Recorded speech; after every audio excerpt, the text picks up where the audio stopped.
കൽപ്പനെ, നീ കണ്ടില്ല അമ്മ ജോലി ചെയ്യുന്നത്? നിനക്കെന്താ ചെയ്ത? അവളോടെ ചെയ്യണ്ടെന്ന് പറഞ്ഞത് ഞാനാ. ഈ വീട്ടിൽ ഓരോ പണിയും ആരാ ചെയ്യേണ്ടതെന്ന് ഞാനാ തീരുമാനിക്കുന്നത്. അത് ഏട്ടത്തി ചെയ്തോളും. നീ നിന്റെ പണി നോക്കിയേ. അമ്മയെ കൊണ്ട് അങ്ങനെ ജോലിപ്പിക്കാനൊന്നും പറ്റില്ല. എന്റെ അമ്മ നിങ്ങളുടെ ജോലിക്കാരി അല്ല. മോനെ, വെറുതെ എന്തിനാ ഇങ്ങനെയൊക്കെ പറയുന്നു?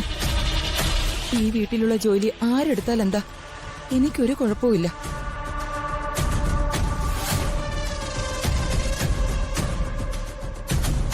വേണ്ടമേ, അമ്മയെ ഈ അവസ്ഥയെ കാണാൻ എനിക്ക് നല്ല സങ്കടമുണ്ട്. അമ്മ തരട്ടെ. ഞാനൊരു കാര്യം ഏൽപ്പിച്ച അത് കൃത്യസമയത്ത് ചെയ്തു തീർത്തിരിക്കണം. കണിമംഗല ഉർവശിക്ക് അങ്ങനെ ചില നിർബന്ധങ്ങളൊക്കെ ഉണ്ട്.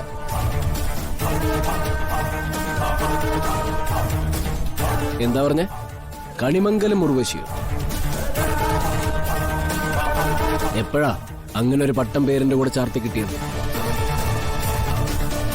ഈ വീടിന്റെ ഉടമ എന്റെ ഭർത്താവാണല്ലോ. അദ്ദേഹത്തിന്റെ തീരുമാനമാണ്. ഞാനാണ് ഈ വീടിന്റെ കുടുംബനാഥ.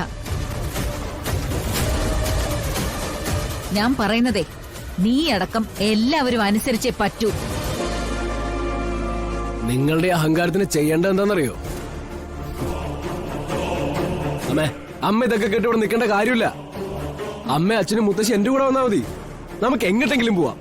ഓ, വിളിക്കുന്ന കേട്ടാ കൊണ്ടുപോയി കൊട്ടാരത്തിൽ പാർപ്പിക്കാൻ പോകുന്ന പോലെ. നിർത്ത് കൽപ്പനെ. ആരെങ്കിലും അഹങ്കരിക്കുന്നത് കണ്ടിട്ട് താനതിന് കൊട പിടിക്കാൻ നിൽക്കണ്ട. എന്റെ അച്ഛന്റെ അമ്മയുടെയും ഗതികേട് കാണുമ്പോ താൻ ഉള്ളിൽ സന്തോഷിക്കുന്നുണ്ടെന്ന് എനിക്ക് നന്നായിട്ട് അറിയാം. അമ്മേ, ഞാൻ പറയുന്ന അമ്മ കേൾക്കണം. ഇനി ഒരു നിമിഷം പോലും ഈ കോമാളിക്കൂട്ടങ്ങളുടെ മുമ്പിൽ നിൽക്കാൻ നമുക്കാവില്ല. ആർക്ക് വേണമെങ്കിലും എപ്പ വേണമെങ്കിലും ഇറങ്ങിപ്പോവാം. അതിനിവിടെ ആരും തടസ്സം നിൽക്കുന്നില്ല. അതല്ല, ഇവിടെ നിൽക്കണമെന്നാണ് തീരുമാനമെങ്കിൽ ചന്ദ്രശേഖരനെ ഉർവശിയും അനുസരിച്ച് ജീവിക്കുന്നവര് മതി. എല്ലാവരോടും കൂടിയാ പറയുന്നത്. കൽപ്പനെ, വാ.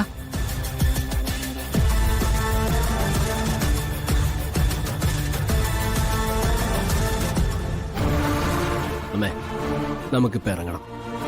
അമ്മ പോയി അച്ഛനോടും മുത്തശ്ശിയോടൊക്കെ സംസാരിക്കും. അതിനി സൂപ്പർ സ്റ്റാർ ആയാലും കൊള്ളാം, അവനെ അപ്പ പറഞ്ഞു വിടണം. പറ്റുമോ? പറ്റും. ആ, പിന്നെ ഈ സിനിമാ നടന്മാരും നടിമാരും ഒക്കെ തിന്നുന്നതും കുടിക്കുന്നതും വലിയ വലിയ സാധനങ്ങളാ. ഉറങ്ങുന്നത് വലിയ മുറിയിലും. എനിക്കും എന്റെ മകൾക്കും ഇല്ലാത്ത ഒരു സൗകര്യങ്ങളും ഇവിടെ മറ്റൊരുത്തനും പാടില്ല. പറ്റുമോ? പറ്റും മാഡം. നിനക്കൊക്കെ എങ്ങനെയാടാ കൂലി? അവരും സംഘടനയിലുള്ളതല്ലേ മാഡം. ഇവരോട് നമുക്ക് എഗ്രിമെന്റ് വെക്കേണ്ടി വരും. പിന്നെ ഇവന്മാര് രണ്ടുപേരോടും എഗ്രിമെന്റ് വെക്കാനല്ലേ പോന്നേ? ദേ ശരത്തെ, അതൊന്നും പറ്റില്ല. ആ, യെസ്. മാഡം, വേറെന്തെങ്കിലും പ്രത്യേകിച്ച് പറയാനുണ്ടോ? ഞങ്ങൾ കാര്യങ്ങളൊക്കെ ഇന്ന് തന്നെ മൂവ് ചെയ്യട്ടെ. യെസ്. എന്നാ നിങ്ങൾ ഇറങ്ങിക്കോ. ബാക്കി കാര്യങ്ങൾ ശരത്ത് സംസാരിക്കും. ശരി. ശരി.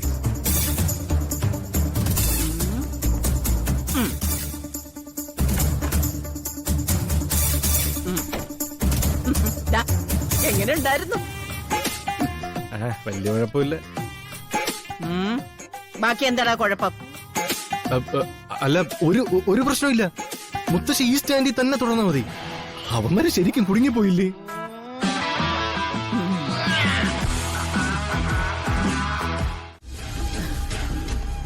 Thank you.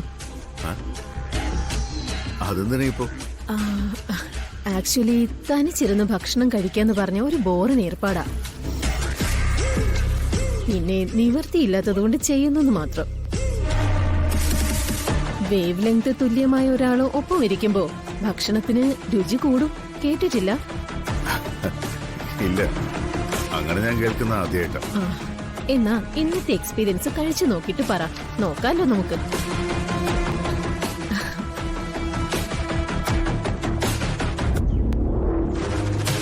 സാർ, ഒരു പേഴ്സണൽ കാര്യം ചോദിച്ചാൽ ബുദ്ധിമുട്ടാവും. എന്തിന്? നമ്മളിപ്പോ വളരെ അടുത്തില്ലേ.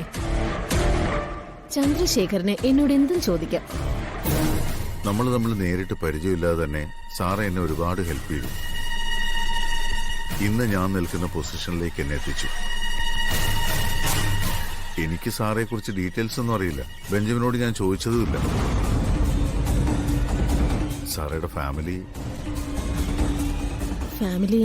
ഞാൻ പറഞ്ഞല്ലോ, തനിച്ചിരുന്ന് ഭക്ഷണം കഴിക്കുന്നത് ബോറാ. കുറെ കാലമായി ഞാൻ തനിച്ച.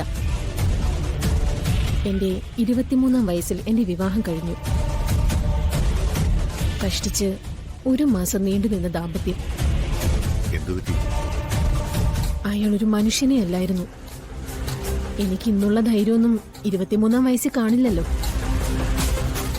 ചുരുക്കി പറഞ്ഞ ഒരു ക്രിമിനൽ. എന്നെ ഒരുപാട് ദ്രോഹിച്ചിട്ടുണ്ട്. കൊല്ലാൻ വരെ നോക്കി. സത്യം പറഞ്ഞ ഓരോ രാത്രി ഞാൻ ഉറങ്ങിയിരുന്നത് പിറ്റേ ദിവസം ഞാൻ ഉണ്ടാവില്ലെന്ന് കരുതിയ. പിന്നെ ഞാനൊരു കടുത്ത തീരുമാനം അങ്ങെടുത്തു. പിരിഞ്ഞു. അതുകൊണ്ടാ ഞാനിപ്പോ ചന്ദ്രശേഖരന്റെ മുന്നിലിരിക്കുന്നത്. സോറി, എനിക്കറിയില്ലായിരുന്നു.